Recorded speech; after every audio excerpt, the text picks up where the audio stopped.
Hello there, everybody, and welcome back to another Bad Batch review here on Star Wars Lads. We are talking about episode 5 today, Entombed. We are going to dive in full spoilers to the entire thing, but before we do so, please hit that like button down below. We're going to try to get this video up to about 35 likes, so if you can help us reach that target, that would be awesome.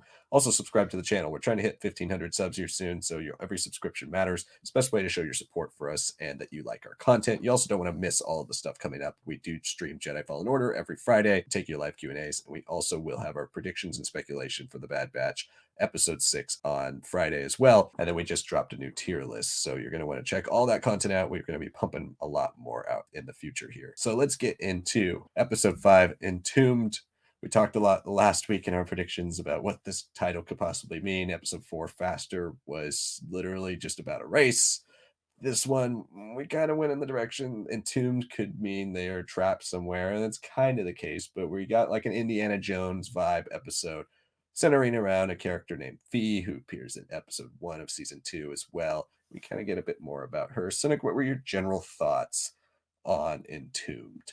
Yeah, I would say this is an episode that I was surprised by. I had the feeling it would be one of these one-off episodes that isn't gonna really build into the overall story. I wish there was a bit of like a stinger, like the last episode was for the grander consequences of what the Bad Batch are doing and their lifestyle and the status of the galaxy. But it was good. Like you said, it is a very Indiana Jones inspired entirety of the episode. I feel like specifically it felt very Last Crusade at some points. Definitely really fun to check that out. Even with the like Uh, chalice mentioned at the end as a Yeah, possible like next thing to do, yeah. that was pretty cool. No, they definitely were leading on like the collective Lucasfilm history and the storytelling that's been there since the 70s with the brain trust and everything.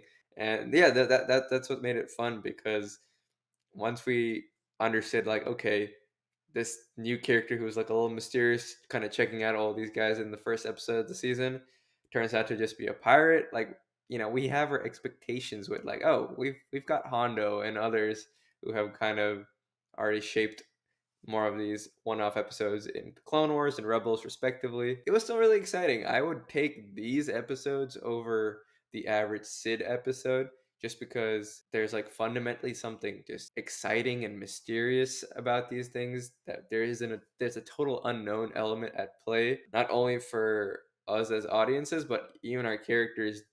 They don't really know what's happening here. It's not not for a lack of trying. You go out on a pirate quest. This is not something these guys are ready for, and I think that was really exciting.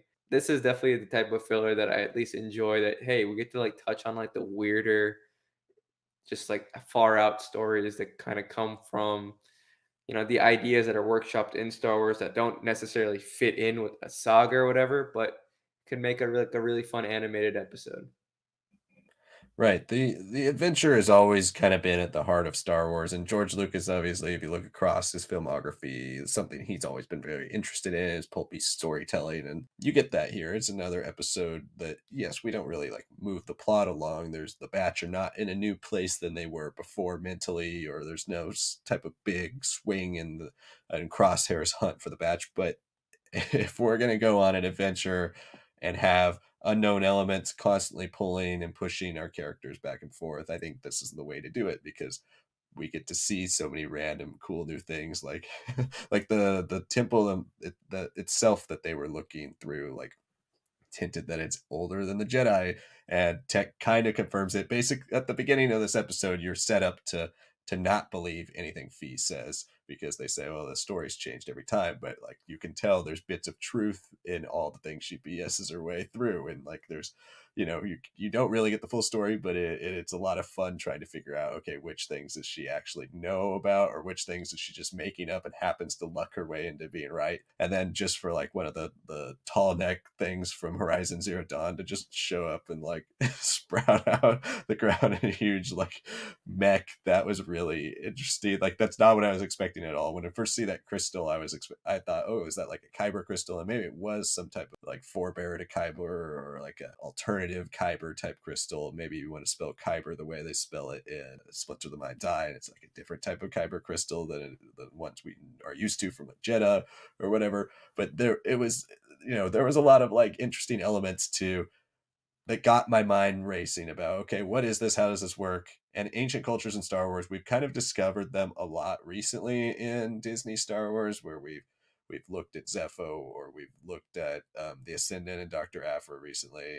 Aphra's all about that, and this was kind of a character that was like a cross between Aphra and Hondo. So let's kind of talk about Fee, I guess, a little bit more, as well as the Batch in this episode, the way their journey unfolds with some more of their character moments. Fee versus Sid as well. Like, Sonic, do you have any thoughts on whether, Fee stood out to you more than Sid, or you'd rather see Fee than Sid here in the future if Fee becomes like an actual part of this team? Because I feel like this was maybe an episode that set her up to be a future mainstay of the show.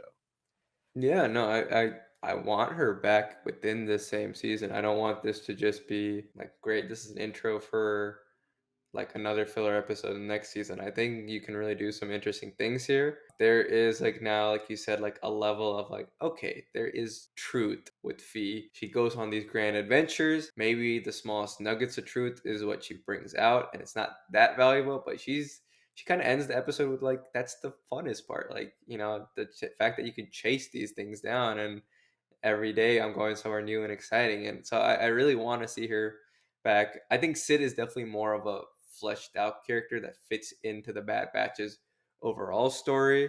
Versus Fee, she's presented enough that it's like, yeah, I want to see her again. But I think the next time we see her, we'll see like another evolution of this character. Versus Sid, I don't think we'll see an evolution from her. We'll just see story things affecting her, or how she affects the story. Just to go to your point of like the shock of it being a mecha, when I saw the heart of the mountain, for a long time I was thinking when they said the ancients are Cotton, right? Maybe something like Cotton Empire or something. But instead, once I saw the heart of the mountain, I was like, oh, is this like the Ordo Aspectu from that first line of Afra? Because it looked very crystalline, like in the same way. Maybe it is. It could be a combination of different technologies. It could be something entirely new, which is also great. I don't know if we'll ever get back into this, but it was still really fun to just have all this happen and make our brains go like, "Hey, is this something I know about Star Wars that is strange and weird, or is it just me overthinking it?" Exactly, and that's the most fun part of this episode, is I think when we get into these types of seasons, obviously when you have season 1 of The Bad Batch, or when you have Mandalorian season 1, you don't know the way the show's paced, and then you get this explosive episode and you're like, "Wow, this is amazing." And then the next episode is, I don't know, Mando returning to Tatooine and going on his terrible little bounty hunt. That like really brings you down. So I think knowing the Bad Batch is structured this way, knowing that episode 5 was most likely going to follow in the steps of episode 4 and give us a story that might not really contribute to the overall narrative, but is going to be entertaining, and we can take something away from it in the regards that it wants us to. I think this episode definitely achieves what it's going for. It is a fun action adventure episode. Had me on the edge of my seat the whole time, really having a lot of fun. I think that's the main point of this episode. And that's our review for The Bad Batch episode 5 and 2. Thank you so much for watching. Of course, hit that like button down below. Subscribe if you haven't. Like we said, we're trying to get to 1,500 subs here soon, so your subscription will really help us out. It's the best way to show your support for our channel if you like what we do here. Predictions and speculation will be out on Friday. Make sure you check that out for episode 6 of The Bad Batch Tribe. And then if you aren't tuning in to our JFO streams, we are streaming Jedi Fallen Order every Friday evening. You can send in your live questions. We will answer them. We've been getting a lot of fan involvement recently, so it's been a lot of fun. If you haven't checked out our tier list, make sure you do that. I have a bookshelf tour coming out on Monday, a new bookshelf, if you can see in the background. It's going to be a lot of great stuff. Thank you so much for watching, and we'll see you next time.